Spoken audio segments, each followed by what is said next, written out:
Hello, this is Sensor Studio reporting on the escalating tensions between India and Pakistan. India and Pakistan are both countries that possess nuclear weapons, but if India and Pakistan, which are nuclear-armed countries, go to war, what will happen? We hope we never cross an irreversible bridge. Let's look at the details now. Actually, this isn't the first time India and Pakistan have fought. They've fought many times before. Since India's independence around 1,000 years ago, India and Pakistan have fought over Kashmir more than 5 times. But the religious differences and hostility between the two countries are very deep. The thing is, India and Pakistan are in constant conflict over the region called Kashmir, and because of this, their hostility is even greater than that of other countries. In the case of Kashmir, India, Pakistan, and China are all involved and are in a standoff with each other. Rather than going over the entire history of Kashmir, I'll focus on what will happen if the conflict between India and Pakistan began, so I'll keep this part brief. If a war broke out between India and Pakistan, the fighting would likely center around Kashmir.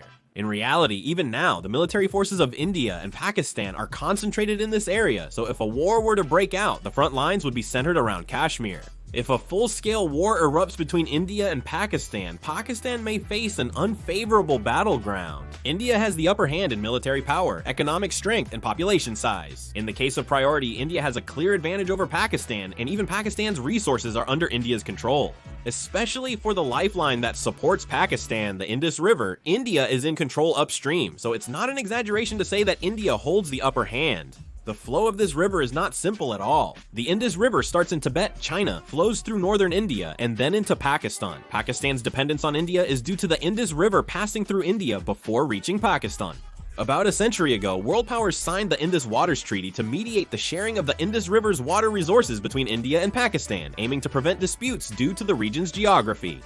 At that time, India had a geographical advantage that allowed it to block the water supply, while Pakistan, as a downstream country, was in a situation where securing a stable water source for survival and stability was absolutely necessary. Due to this treaty, Pakistan has been able to use the Indus River waters with relative stability for the past 60 years. But if a war breaks out between India and Pakistan despite the agreement, India can use this as a weapon without hesitation. As the India-Pakistan conflict intensified in the 2025, India began to neutralize this treaty to pressure Pakistan. Pakistan was directly threatened by the possibility of losing its water supply. Pakistan is already disadvantaged regarding the Indus River, so time is of the essence. Pakistan's economic and social system is structurally dependent on the Indus River's water resources and cannot be properly sustained without constructing new dams or supplying additional Indus water. These numbers clearly demonstrate the Indus River's critical role in Pakistan's economy and livelihood. Pakistan's current population is around 255 million. Over 153 million people depend on the Indus River water for survival. About 60% of Pakistan's population depends on the Indus River for their livelihood. Major Pakistani cities like Karachi, Lahore, and Multan draw water from the Indus River for drinking, daily use, industry, and agriculture. This water is essential for these cities to function, and many experts have warned that if India blocks the water sources of the Indus River, Pakistan could lose as much as 25% of its gross domestic products. Pakistan is also known globally as a country with serious water shortages. In this situation, what would happen if the water supply from the Indus River was reduced even further? Since most of the crops depend on irrigation, a sudden decrease in water could lead to a sharp drop in crop yields, skyrocketing food prices, and even large-scale famine. Since major power plants rely on water from the Indus River, a decrease in supply could significantly reduce electricity production, potentially causing large-scale power outages. And as access to clean drinking water becomes more difficult, waterborne diseases could spread rapidly within Pakistan. Pakistan is expected to take concrete steps to secure its water share from India's dams built to address these issues. However, it is hoped that the negotiation and sharing process of these dams will not become prolonged or contentious. In Pakistan's case, there could be a fierce conflict. Since their water source is in rival country India, Pakistan will likely attempt to secure India's dams within weeks. However, India also has strong military capabilities. It seems unlikely they could easily secure the dams. Destroying the dam to block the water supply may not work as intended. If they fail to properly destroy the dam, the water held back could be released all at once, potentially flowing toward major Pakistani cities. Given the numerous rivers in the area, military operations will likely prioritize safely securing the dams. Pakistan, an agricultural nation, has ample water resources. If you look at it this way, you can see that Pakistan is a country that likes China, judging by the voting records at the United Nations Security Council. At least for now, Pakistan maintains a friendly relationship with China. China and India have a strained relationship, primarily due to territorial disputes. If India persists in diverting water and blocking rivers, China might retaliate by cutting off the water supply from the Indus River. If this happens, India will also suffer damage. China is primarily utilizing Pakistan to restrict India's growth. By keeping India in check, China is enabling Pakistan to receive further support from them. Just as the United States used Ukraine to weaken Russia's power, China is also likely to use Pakistan to weaken India's power. There are still rumors that China is directly intervening Taiwan, but if China were to intervene openly, it would not be able to contain India afterward. So by supporting from behind the scenes, China is in a very favorable position in this situation. So, as the war drags on, China wants to avoid openly supporting Pakistan as much as possible, but at the same time, it doesn't want Pakistan and India to go into a full-scale war. Even if they go to war, they will likely only engage in limited border skirmishes within Kashmir. Here's why. There has never been a full-scale war between nuclear powers in history. There have been limited wars between nuclear powers, such as the China-Soviet Union border clashes and the India-Pakistan Kargil conflict. If nuclear powers engage in a full-scale war, it will inevitably result in nuclear war.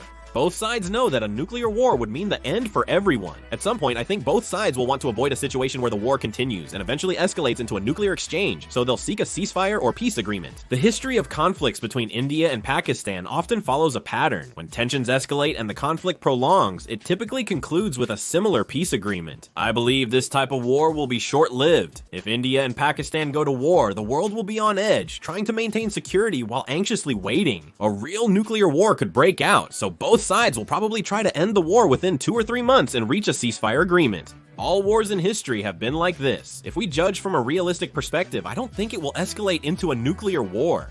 If the two sides launch all-out attacks before the ceasefire, escalating to the brink of nuclear war, the risk of a nuclear conflict increases significantly. If both sides start firing nuclear missiles, it would be crossing a point of no return. The India-Pakistan conflict now threatens the world. If that's the case, what are the factors that could affect us directly as a result of a full-scale war between India and Pakistan? First of all, the global economy would be greatly shaken.